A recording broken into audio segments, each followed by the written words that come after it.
You girls, I'm showing you here the little bit on the skull that a lot of people don't get to see. And when you look at this, you can see that the upper teeth are wider than the bottom teeth. And also they have ridges that come down the side of the tooth right here. And whenever they chew, because they chew sideways like this, you get points that form right at the end of those ridges, right down through here. And so what we do whenever we float the teeth, and we talk about floating the teeth, we're actually taking these points off, but we're also taking still there. Yep. We're also taking the ridges down.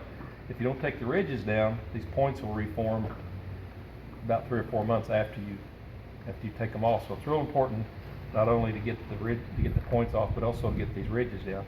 And to do that properly, you have to go kind of from underneath and up side to the side and stay parallel to the tooth. Okay, so that requires some sedation. Also requires them to have their mouth open with a speculum. So you want to be able to get up in here and get that down really good. If you go in and do just like this, a lot of times we'll go in and go at a 45-degree angle in through here. You don't want to do that because two things. Number one, you're not getting the ridges down, and also you're taking part of the grinding surface off right here. So you want to be sure that you get up in there and get parallel to the tooth, get your points down and get your ridges down. You do that on the upper outside and also on the bottom inside. The tongue is sitting there pushing feet out whenever they're grinding like this. Cheek tissue is pushing it back in, so you're going to get some lesions on your tongue from these points down here, and you're also going to get some lesions up here in the cheek tissue. And whenever they're chewing, the tongue, it's like a big auger here that goes side to side, and your tongue is actually powers this auger in the cheek tissue. If you have these points interfering with the function of the tongue or the cheek tissue, your auger's messed up and they don't grind efficiently and feed falls out, and it's just not a good thing. So that's one thing we do. When you hear about floating the teeth, usually you're just taking the points off, but there's a right and wrong way of just floating the teeth, and that's kind of what I'm talking about right there. These teeth, when you look at them, they're about 4 inches long, and the roots go up in the sinus. You can see where these teeth go way up here.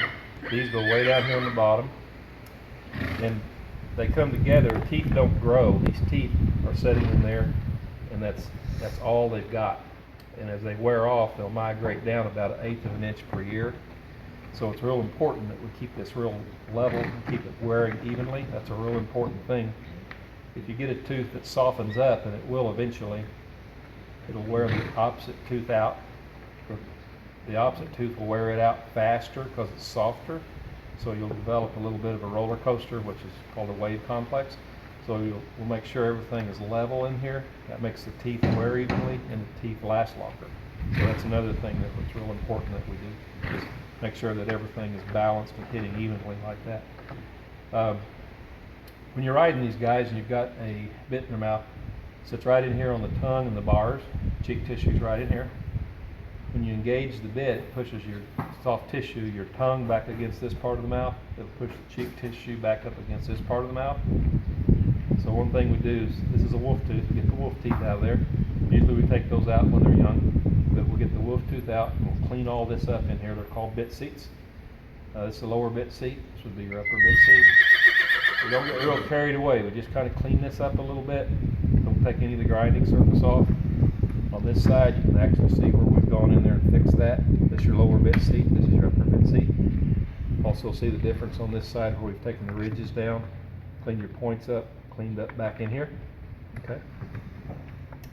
These are your canines. They're also called the bridle teeth. Just the boys get these, and they get these usually when they're around 4.5 years of age. They're called the bridle teeth because sometimes when you take your bridle off, your mouthpiece will hit these. And they're sensitive and they'll throw their head up when you're taking the bridle off, or when you're putting the bridle on, your mouthpiece will hit these and cause some discomfort. These have a long root system. Can't really take these out, but we do keep them molded down nice and smooth, usually about the same length as your corner incisors right here. Clean those up. Like I said, most mares don't have these, just the boys do. These are the incisors. This is what they grab a hold of grass and pull grass off with. They also use their lips, of course, for prehension, and have some horses that don't have any incisors at all, and they use their lips for grass and get along just fine. These back teeth are at an angle. You can see how they're at an angle. All horses have their normal angle. And also they, like I mentioned earlier, the uppers are wider than the bottom. So whenever they come together in contact right here, when they go up that angle, that's actually where they get their pressure to grind. If it was straight across, you wouldn't get much pressure. So when you come across and go up your angle, that's when you're grinding. For that to happen, these teeth have to separate right here. So I'm always checking to make sure the teeth are separated. These are the incisors up here. This is what they get a hold of grass and for prehension. Get hold of grass, pull grass out. They also use their lips. A lot of horses that don't have incisors or they're wore out, they use their lips and get along just fine.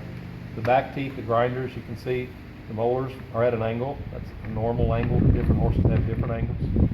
But the reason for that is when you come across and engage, when you go up that angle, that's when you get your grinding capacity. So for that to happen, you can see these have to separate.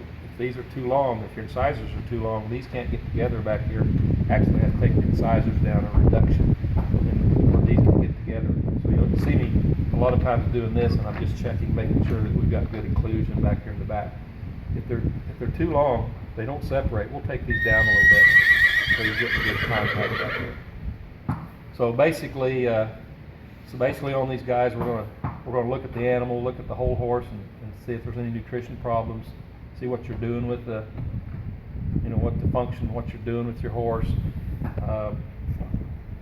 and evaluate according to age. A lot of times, different age things, they've got different things going on.